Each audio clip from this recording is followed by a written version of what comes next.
The United States has imposed sanctions against Turkey over its attack on the Syrian Kurds and demanded an immediate ceasefire.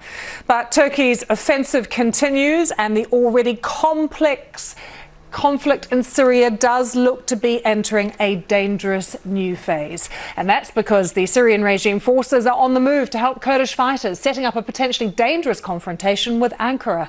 The recent escalation in violence comes after President Trump withdrew dozens of US troops from northeastern Syria. After criticism, though, from both Democrats and Republicans, the White House has now backtracked. US Vice President Mike Pence explained why sanctions against Ankara were being rolled out now.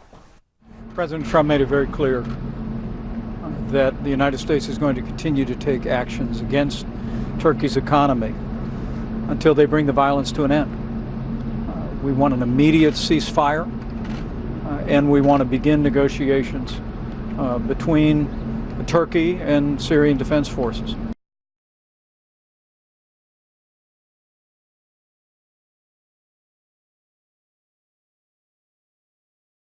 To Mexico, where gunmen have killed at least 13 police officers in an ambush in the western part of the country, which is about 360 kilometers from the capital city of Mexico City. They also left 3 others wounded. Now, the state security department says several armed men opened fire at the officers who were on the way to a home to enforce a judicial order. Vehicles were left burning in the middle of the highway after the shooting. Large placards signed by a notorious drug gang, Jalisco New Generation Cartel, were left on police vehicles. Mexican authorities have condemned the ambush and vowed to bring the gunman to justice.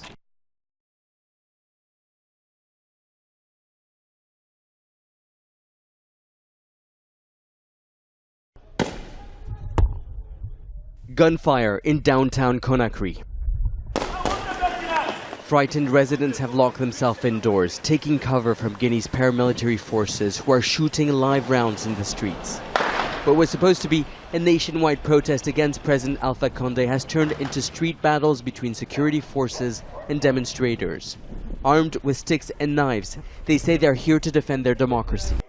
The 81-year-old president wants a referendum to change the constitution so that he can run a 3rd term in office. But his political opponents are against a referendum. They don't trust the president to organize an impartial vote. Guineans need an honest leader, one that treats all of its citizens fairly, equally, irrespective of their ethnic origin.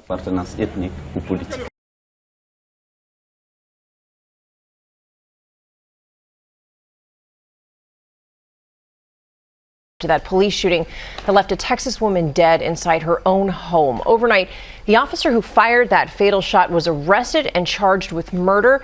The officer at the center of a fatal weekend shooting, identified as Aaron Dean, booked on a charge of murder overnight. Had the officer not resigned, I would have fired him for violations of several policies, including our use of force policy, our de-escalation policy, and unprofessional conduct. During a news conference, authorities said he is not cooperating with the investigation underway into the shooting at Tatiana Jefferson's Fort Worth, Texas home. Dean's accused of shooting and killing the 28-year-old early Saturday morning in her home. A terrifying moment captured on the officer's body cam. Put your hands up! Show me your hands! Family members said Jefferson had been playing video games with her 8-year-old nephew that morning when she was gunned down right in front of him. Police showed up at the house after a neighbor called the department's non-emergency line to report that the family's front door was open.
And Iran has just discovered a new natural gas reserve with the capacity to produce nearly 400 million barrels of gas condensate, which could generate a total of about $40 billion into its economy. Well, this natural gas field, which is named Arirang, that's worth the $40 billion that you just mentioned, it's located in the Persian Gulf in the southwestern province of Fars. Now, Iran and Qatar share the world's largest natural gas deposit, South Pars and North Field in the Persian Gulf. Now, thanks to this shared field, Qatar has become the world's largest liquid natural gas exporter, while Iran uses it mostly for domestic use, and that's because of sanctions. Now, Iran's natural gas reserve is the second largest in the world, but has not yet become a natural gas exporter, and that's because of decades of international sanctions. So there would be countries lined up to buy Iran's natural gas, but they can't because sanctions would not allow them to do so, and therefore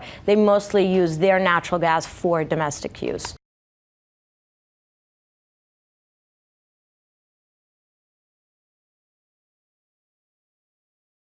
The plan was to bring this global city to a standstill with protests that caused disruption and raised awareness about climate change. But just over a week after they first started, police here in London have poured cold water on the environmentalists' plans. Late on Monday evening, authorities here issued an order which said anyone protesting with Extinction Rebellion will be arrested. As a result, several hours ago, police moved in here and arrested anyone who was here. People's tents were moved on, and it was a completely different sight. That seems to have been cleared up in the past few hours. As you can see, there are still some police around me and plenty of tourists as well, because we're in Trafalgar Square, right in the middle of London, which is a popular tourist destination. Around me, there are a few police vans, and I've been told by a source here that that's just in case any protesters decide to come back.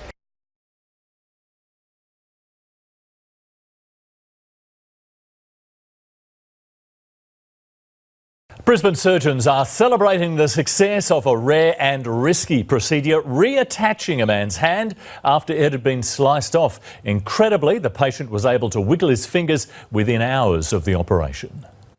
These results can only be described as remarkable. Lawrence Cooper wiggling his fingers within 24 hours of having his hand surgically reattached. 8 weeks ago, the 23-year-old who goes by Laurie sliced his hand off in an horrific workplace accident in the cold room of a meatpacking factory. They call it phantom pain, but you can still feel your hand even though it's not there. Pretty terrifying when you see your hand missing. Just a lot of different emotions, I guess. A colleague icing the severed hand as Laurie was raced to Brisbane's Mater Hospital.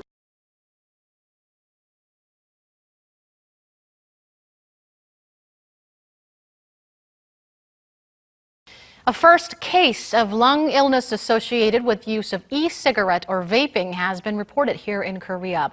Korea's Centers for Disease Control said today a patient had been suffering from coughs and respiratory difficulties after using vaping products. Whether the case is directly linked to the use of e-cigarette is still under investigation. Meanwhile, the U.S. CDC reported more than 1,000 cases of vaping products-related injuries and confirmed 26 deaths in total. In response, South Korean Health Ministry has advised the public not to use electronic cigarettes from last month.